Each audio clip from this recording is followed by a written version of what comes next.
안녕하십니까, 책돌입니다. 오늘 소개해드릴 책은 60세부터 머리가 점점 좋아진다입니다. 저자는 와다 히데키, 출판사는 지상사입니다. 솔직히 말해서 좋은 머리는 사회생활을 하는 동안에는 별반 도움이 안 됩니다. 동료나 아랫사람에게 재미있는 사람으로 여겨지고 말 뿐 출세나 돈으로 이어지지 않기 때문입니다. 그런데 65세가 되어보니 재밌는 사람 쪽이 훨씬 나았습니다. 사람들이 내게 관심을 갖고 다가왔고 어느 일정 수준 이상으로 재미있으면 책을 쓰는 일도 계속할 수 있으니 말입니다. 또 재밌는지 아닌지는 차치하고 나는 나이가 들어도 머리가 좋은 상태를 유지하는데 가장 중요한 것은 의욕이라고 믿고 있습니다. 나이가 몇 살이 되건 흥미를 갖고 정보를 꾸준히 모으며 남들과는 다른 의견을 말하기 위해 이렇게 저렇게 생각하는 습관은 의욕이 없으면 도저히 할 수가 없기 때문입니다. 그런데 이 의욕은 가만히 놔두면 중장년 이후로는 점점 떨어지게 됩니다. 이 현상은 뇌 전두엽이라는 부위와 관련이 있습니다. 전두엽은 40대, 50대부터 위축되기 시작합니다. 다시 말해 줄어드는 것이죠. 전두엽이 의욕도 관장한다고 여기는데 뇌의 위축, 즉 노화로 의욕이 떨어지는 것입니다. 의욕이 감소하면 배우는 것도 귀찮아지고 그러므로 안타깝게도 거기서부터 점점 머리가 나빠집니다. 당장 치매가 되는 건 아니지만 재미없는 사람, 다시 말해 사람들이 굳이 이야기를 들으려고 가까이 다가가지 않는 그런 사람이 되어버리는 것입니다. 재밌는 이야기를 하기 위한 창조성과 의외의 정보를 받아들이기 위한 수능성도 전두엽이 맡고 있습니다. 나이가 들면 들수록 하는 이야기가 하나의 패턴으로 결론이 나기 쉬운 그러한 것도 예전 방식을 변화 없이 그대로 따르는 전래답습도 전두엽의 기능 저하 노화 때문입니다. 즉, 전두엽이 노화되면 의욕도 없어지고 이야기도 재미없어져서 다른 사람이 다가오지 않게 되는 것입니다. 그렇다면 어떻게 노화를 막을 수 있을까요? 이것이 이 책에서 다루는 포괄적인 주제입니다. 한편 우리나라 사람들은 젊었을 때부터 전두엽을 거의 사용하지 않으며 학교도 전두엽을 단련하는 교육을 여전히 안 하는 것 같습니다. 고등학교까지의 기초학력을 키우기 위한 교육은 그렇다 쳐도 대학에 들어간 다음의 교육은 우리와 구미 선진국이 확연히 다릅니다. 우리는 교수가 말한 그대로 시험에 적으면 높은 점수를 받을 수 있지만 유럽과 미국에서는 교수에게 반론 혹은 다른 의견을 제시할 수 있는 학생이 우수한 점수를 받습니다. 그런데 위에서 하라는 대로 하면 지식은 늘어날지언정 전두엽은 단련되지 않습니다. 다른 대답은 없을까 하고 자료를 찾기도 하며 기존의 개념에 도전하는 의견을 내는 그런 행동이 전두엽을 단련하는 것입니다. 회사에서도 위에서 하라는 대로 하는 사람이 쉽게 출세하는 것 같고 반론을 제기하는 사람을 거북하게 여겨서인지 젊은 사람 중에서도 전두엽을 거의 안 쓰고 그저 권위와 전례를 따르는 사람이 많습니다.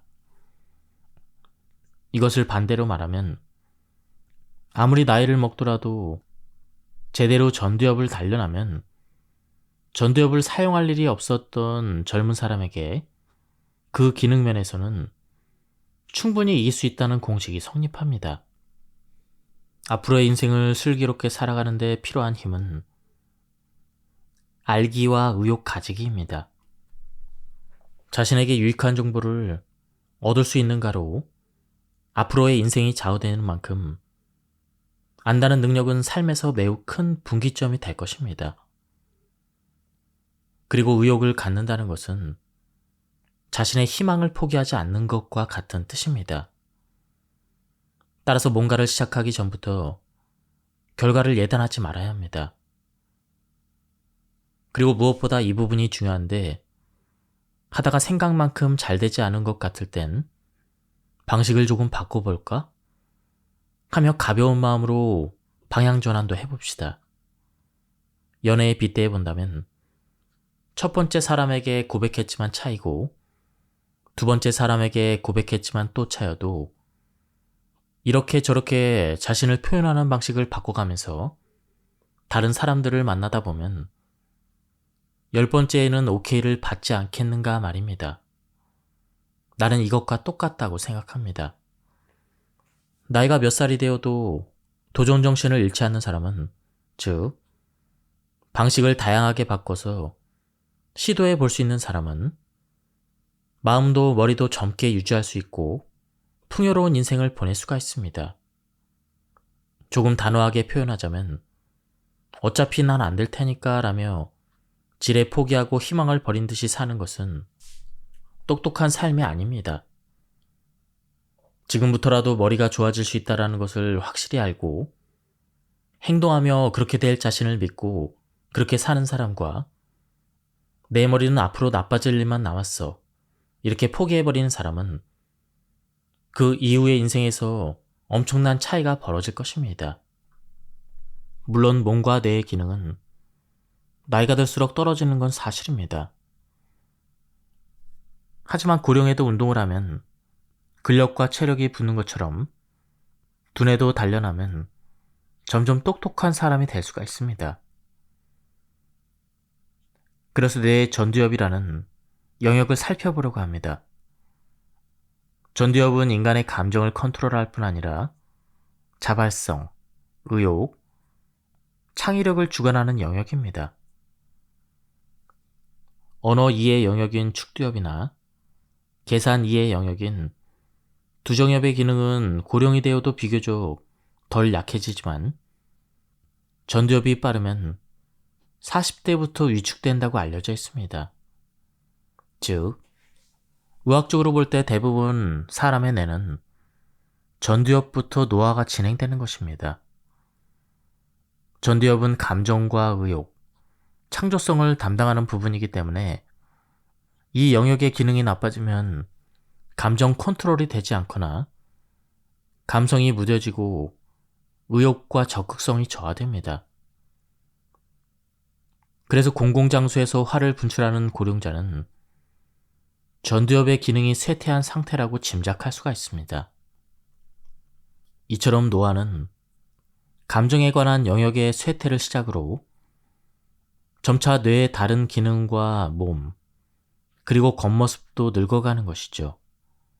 이 말을 뒤집어서 전두엽을 활성화시키고 단련하면 사람은 젊어지고 똑똑해지며 나아가 신체 안팎의 노화 정지, 즉 안티에이징으로 이어집니다.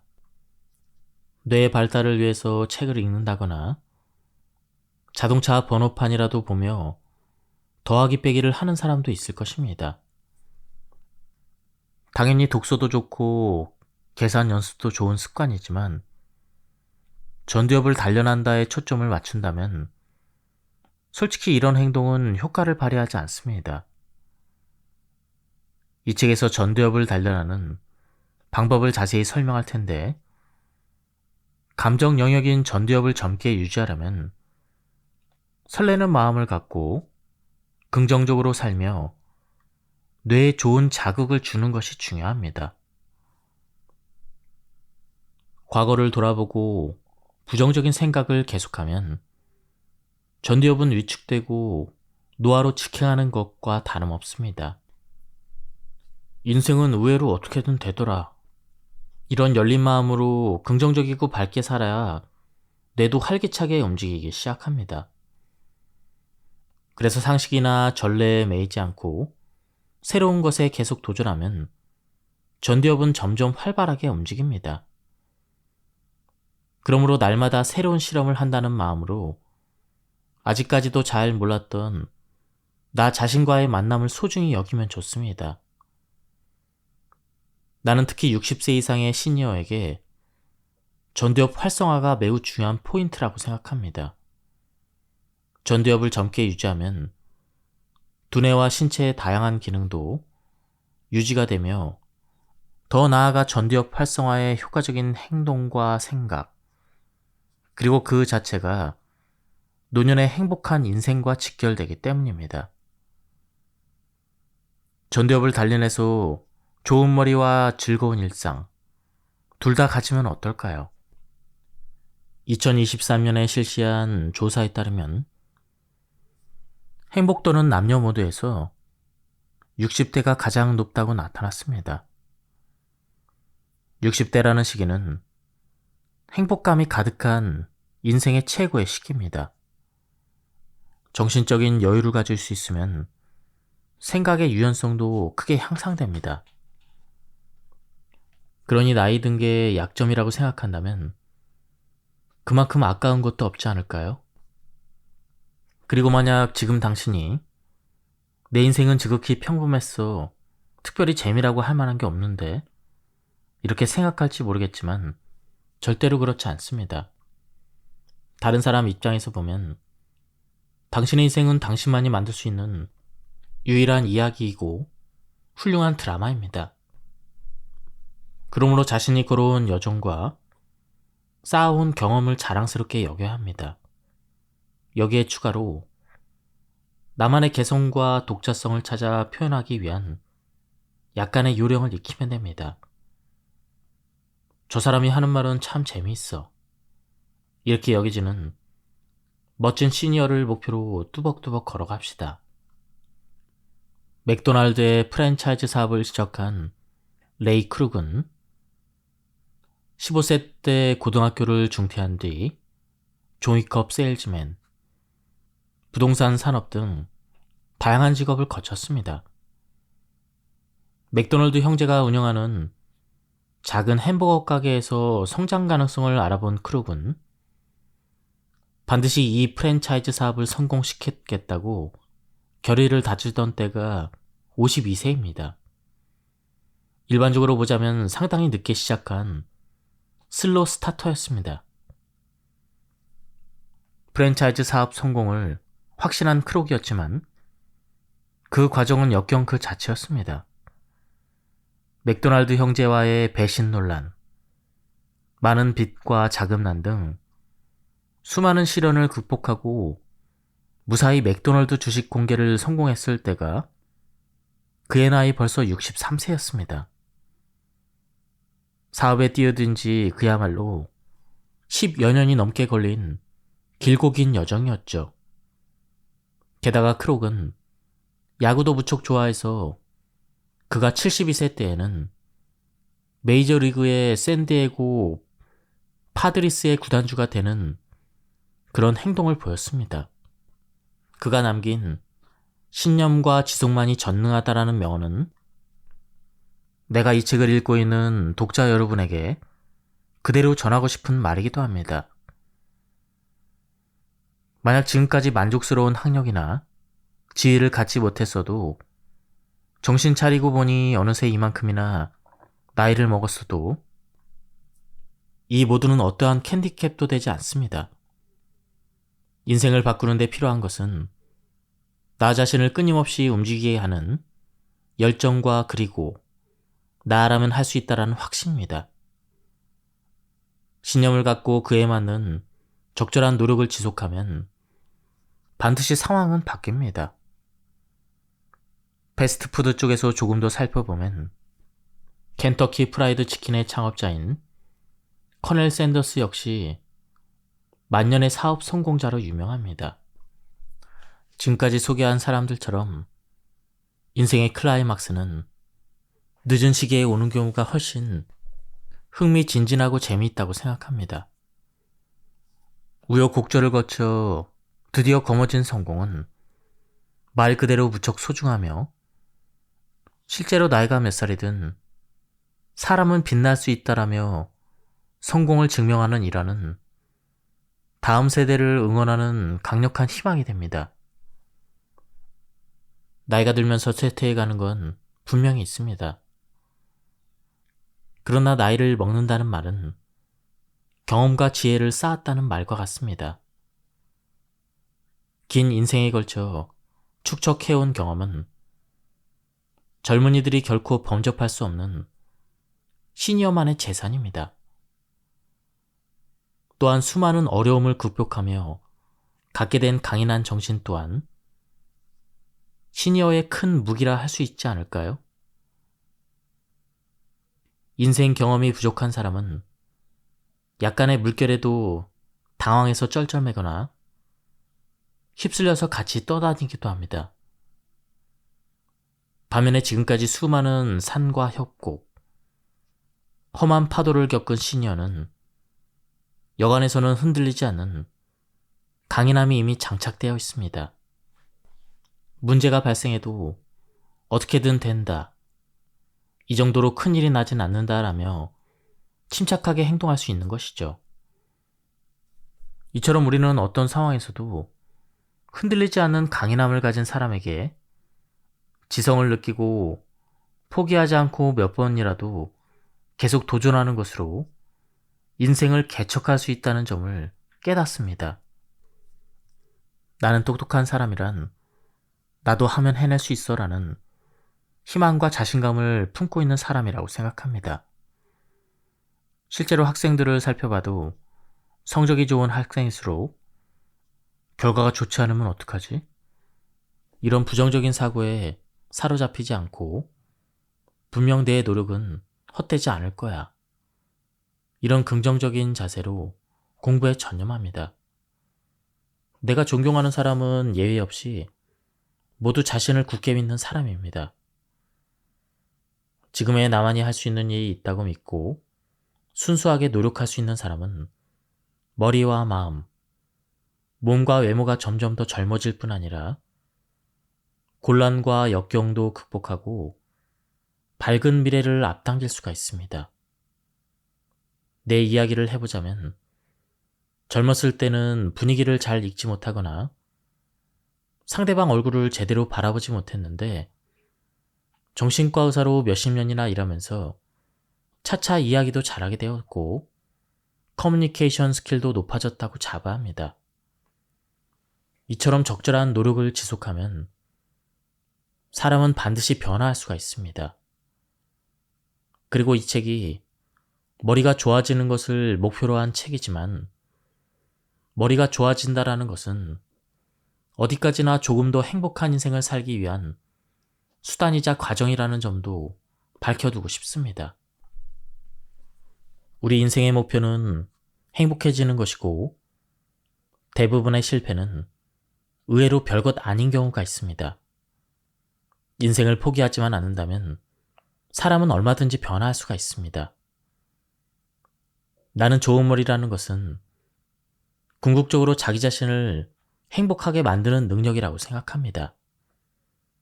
이 세상을 둘러보면 부정적인 감정을 느끼게 하는 요소들이 빽빽하게 들어차 있습니다.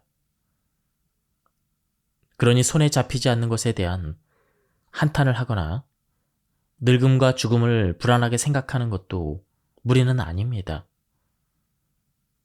그럼에도 마이너스적인 감정을 얼마나 잘 컨트롤하고 활기차고 명랑한 마음으로 일상을 살 수 있는가, 행복한 내일이 온다고 믿을 수가 있는가 하는 부분에서 그 사람의 지성이 드러난다고 생각합니다. 주변에서 보기에 똑똑한 사람이 되는 것도 물론 중요한 일이고 지성을 칭찬받아서 기분 나빠할 사람도 거의 없을 것입니다. 따라서 이 책에 적힌 것을 실천하면 저 사람 머리 참 좋네, 이런 말을 들을 수 있을 것입니다. 이제야 비로소 이런저런 규칙에서 해방돼서 자유롭게 살 수 있게 된 지금, 다른 사람에게 어떻게 비칠까 과도하게 신경 쓰기보다는 어떻게 하면 내가 즐겁고 마음 편하게 살 수 있을까를 생각하고 그렇게 살고자 하는 것이 훨씬 긍정적이고 멋진 인생이 아닐까요? 다른 사람이나 환경에 의존하지 않고 내 행복은 나 스스로 만들 수가 있다. 이것이야말로 궁극의 지혜라고 생각합니다. 앞에서도 설명했듯 전두엽은 감정과 의욕, 창작 등을 담당하는 영역입니다. 그렇기 때문에 전두엽이 위축되면 감정 조절이 잘 안 되는 감정 노화가 일어나며 의욕이 떨어져서 소극적이 됩니다. 새로운 발상이 떠오르지 않아 생각의 폭이 좁아지고 창의적인 일을 하기 어려워질 수도 있죠. 이 말을 뒤집어 보면 더 쉽게 이해할 수 있는데요. 전두엽을 단련해서 감정을 컨트롤할 수 있게 되고 항상 감정이 풍부하고 긍정적으로 지낼 수 있으며 신선한 발상, 신선한 아이디어가 더 잘 떠오릅니다. 사람은 감정부터 늙는다는 말이 있듯 인간의 노화는 전두엽부터 시작합니다. 그렇기 때문에 의식적으로 감정을 풍부하게 표현해서 전두엽을 훈련하고 젊음도 유지하려 노력하면 머리와 몸과 외모의 노화도 늦출 수가 있습니다.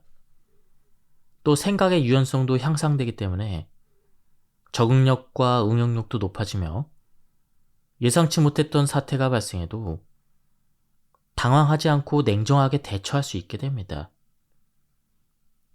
이것은 곧 사람으로서의 현명함과 마음의 그릇의 크기로도 이어집니다. 인간의 진화 과정에서 전두엽을 발달시켜 왔기 때문에 동물의 강자로 위치할 수 있게 된 것이죠. 전두엽이 좋아하는 것은 새로운 자극과 기존에 없던 것을 창조하려는 사고입니다. 기존의 틀, 하던 대로 하던 루틴을 깨트려 할 때야말로 전두엽은 힘차게 움직이고 활성화됩니다. 머리를 좋게 만들고 싶다면 한쪽만 바라보는 삶의 방식을 버려야 합니다. 전두엽은 자유롭고 활기찬 삶, 풍부한 감성과 어느 것에도 구애되지 않는 사고와 이러한 것이 바탕이 되어야 비로소 자유롭게 해방되기 때문입니다. 머리를 좋게 만들고 싶다면 부디 익숙하고 치밀했던 세계에서 뛰쳐나와 새로운 경험을 일상에 받아들이는 그러한 자세가 중요하다는 점을 기억해야 합니다. 치밀함이 느껴지는 환경은 어쨌든 안도감을 주니 그건 그것대로 소중하게 여기면 되겠지만 자칫 전두엽에까지 편안함을 주는 것이라면 오히려 자기 발등을 찍는 꼴이 됩니다. 우리 인간은 의도하지 않아도 자신도 모르게 편안함 쪽으로 기우는 존재입니다. 이렇게 편안함만 추구하다 보면 응용력은 굳어지고 창조성도 시들어버리죠. 자신이 쉽게 예측할 수 있는 환경에서만 산다면 새로운 자극을 받을 수 없게 된 뇌는 점점 쇠약해지는 것입니다. 그렇다면 어떻게 해야 할까요? 예를 들면 평소 다니던 길이 아닌 다른 길로 가보고 이때까지 듣던 음악이 아닌 다른 분야의 음악, 다른 장르의 책을 접해보는 것이죠. 정신없다며 손살에 치지 말고 젊은 사람들이 즐기는 문화도 접해보는 것입니다. 이렇게만 해도 충분합니다. 전두엽은 새로운 것에 반응하기 때문에 미지의 무언가를 접할 때마다 점점 뇌는 에너지를 충전합니다. 새로운 것에 대한 도전은 때때로 불안도 동반할 것입니다. 하지만 약간의 용기를 내서 첫걸음만 내디뎌 봅시다. 뇌가 젊어질 기회인 동시에 지금까지 몰랐던 나 자신과도 만날 수 있는 찬스입니다. 예측하지 못했던 돌발 상황에 대처할 때 인간의 축두엽은 자극을 받고 단련됩니다. 그러므로 변화와 해프닝을 두려워하지 말고 매일매일을 호기심 가득한 탐험가가 돼서 모험을 하는 마음으로 지내는 것이 좋습니다. 관심은 있지만 정작 가본 적이 없던 낯선 장소에 가보거나 읽어본 적이 없는 내용이 가득한 책에 도전을 해보거나 이렇게 과감히 일어나 모험을 떠나는 것이죠. 계속 한 곳에 머무르는 것은 이른바 정신적인 운둔형 외톨이입니다.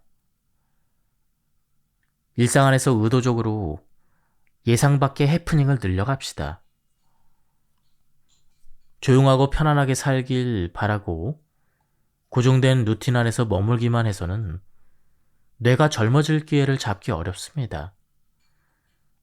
그러므로 원치 않았던 문제가 발생했을 때도 오라, 내가 활성화될 기회로구나 하며 긍정적으로 받아들입시다. 당신이 돌발 상황에 성실하게 대처하려는 바로 그때 뇌는 두 손 번쩍 들며 크게 기뻐할 것입니다. 무엇을 하든 이처럼 가벼운 자세로 대하면 뇌는 기뻐하며 풀가동할 뿐 아니라 인생에서의 선택지도 그 폭도 넓어집니다. 강한 호기심과 일단은 뭐든지 해보자 라는 유연함은 뇌의 노화를 늦추며 일의 성공 확률도 높여줍니다.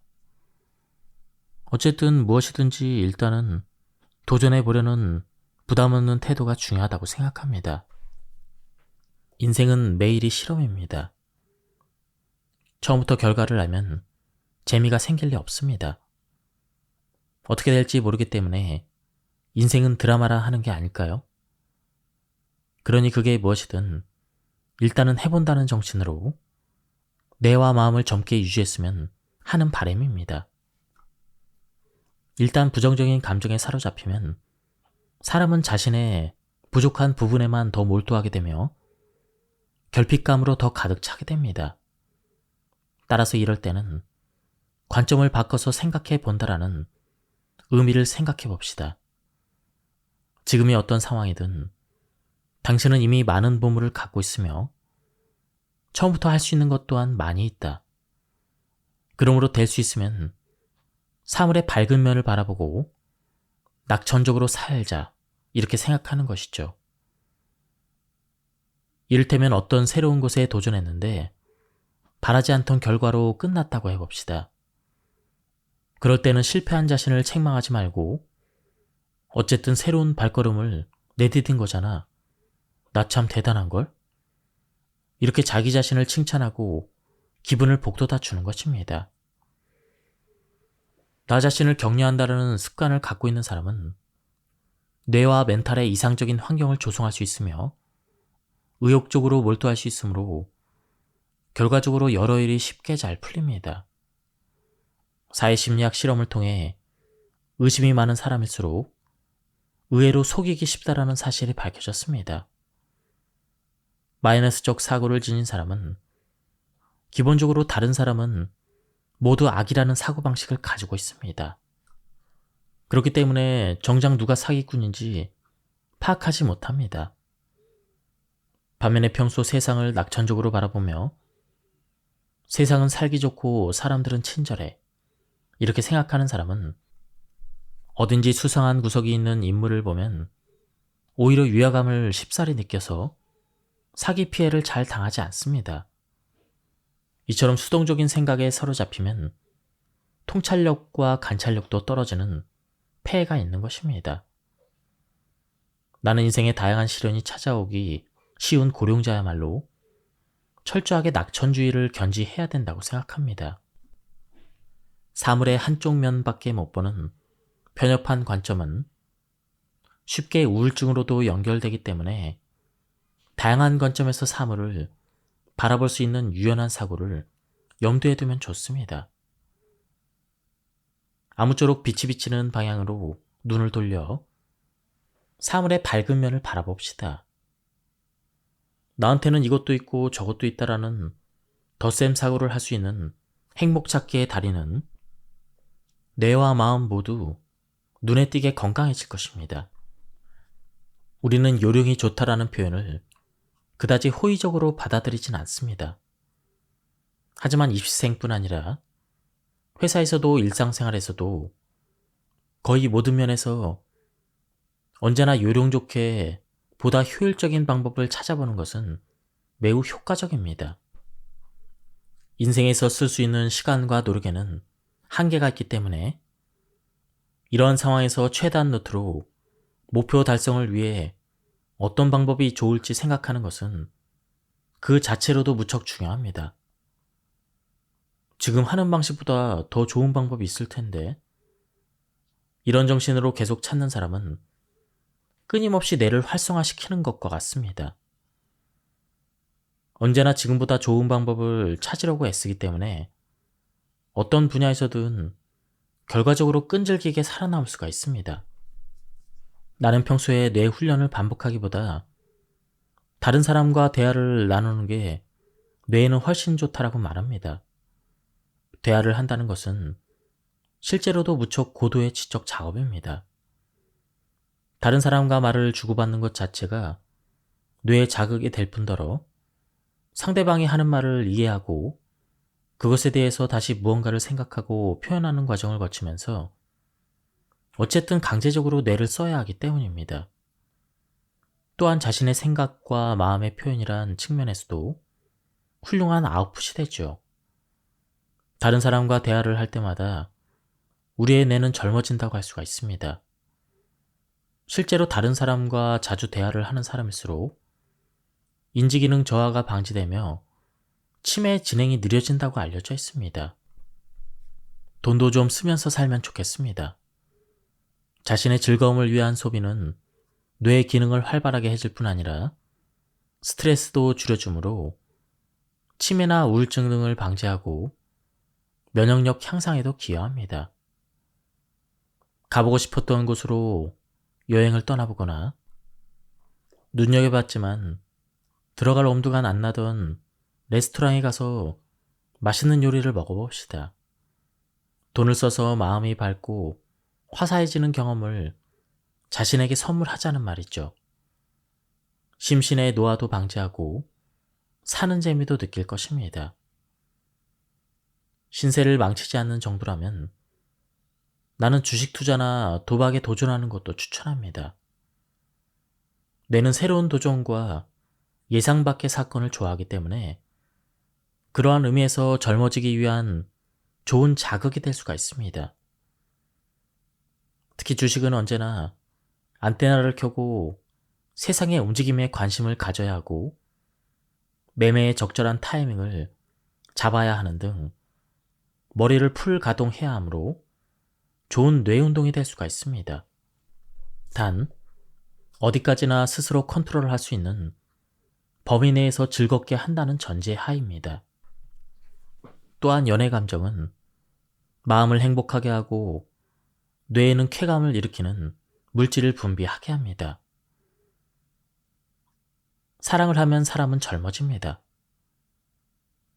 물론 상대방의 상황과 마음을 무시하고 들이댄다거나 지속적으로 따라다니는 것은 논외입니다. 또한 가정 파괴로 이어질 수 있는 사태도 피하는 것이 좋죠. 하지만 누군가를 좋아하는 순수한 감정만은 부디 소중히 여깁시다. 그 설렘이 인생에 알록달록한 생기를 불어넣을 뿐더러 뇌도 마음도 젊어지게 해줍니다. 싫은 것을 참지 않는다도 똑똑한 뇌를 만드는 데 무척 중요합니다. 전두엽은 유쾌한 경험을 좋아한다고 계속 이야기했습니다. 이걸 뒤집어 표현하면 참고 억제해야 하거나 과도한 스트레스를 느끼는 그런 환경은 뇌에게 좋지 않으며 노화 촉진으로 이어집니다. 인내를 미덕으로 여기는 우리에게는 옛날부터 자기 주장을 삼가하고 다른 사람과 조화롭게 지내는 것을 중시했습니다. 하지만 이러한 것은 자기 자신을 억누르는 것입니다. 멘탈 면에서도 뇌가 똑똑해지는 측면에서도 해로울 뿐이죠. 거북하게 느껴지는 사람, 만나면 기분이 불편해지는 그런 사람과는 과감히 거리를 둡시다. 다른 사람과의 교제가 소중한 것은 맞지만 만나면 스트레스가 생기는 상대방과 무리하면서까지 만날 필요는 전혀 없습니다. 마음에 불편함이 생긴다는 말은 뇌에도 똑같이 부정적인 부담이 생긴다는 뜻이죠. 그러니 부디 미움받을 용기를 냅시다. 자기 주장을 했다고 해서 어색해지는 관계라면 주저하지 말고 벗어나도 됩니다. 대신에 당신이 나답게 있을 수 있는 또 다른 사람과의 관계성을 돈독히 하면 됩니다. 시니어인 당신이야말로 이제부터는 자유롭게 인생을 누려야 하고 자신한테 괴로운 것에서는 멀어질 것을 철칙으로 삼읍시다. 긴 세월 동안 사회생활을 하느라 정말로 열심히 살았고 드디어 자유롭게 지낼 수 있는 환경이 마련되었습니다. 여기까지 와서도 스스로 억제하고 참는 게 대체 무슨 의미가 있겠습니까? 당신이 당신답게 사는 게 세상 무엇보다 중요하고 이것이 뇌와 마음의 안티에이징을 이루어줍니다. 나에게 들어오는 정보와 지식을 나만의 관점에서 새롭게 구성하고 조합하는 힘은 좋은 머리와 직접적으로 연관이 됩니다. 우리에게는 생각의 자유가 있습니다. 그럼에도 미디어가 발신한 것이나 사람들이 옳다고 여기는 것을 진실이라고 믿는 습관은 고스란히 사고의 정지로 이어질 것입니다. 그러니 세상에서 하는 말들을 맹신하지 말고 일단은 이의를 주장해보는 습관을 들여서 사고력도 갈고 닦고 독창적인 발상을 하는 능력도 기를 수 있지 않을까 하는 것이죠. 지금까지 이 책에 대한 리뷰를 모두 마쳤습니다. 제가 많은 부분을 생략했습니다. 한번 책을 구해서 읽어보실 것을 추천드립니다. 여기서 리뷰를 마치도록 하겠습니다. 감사합니다.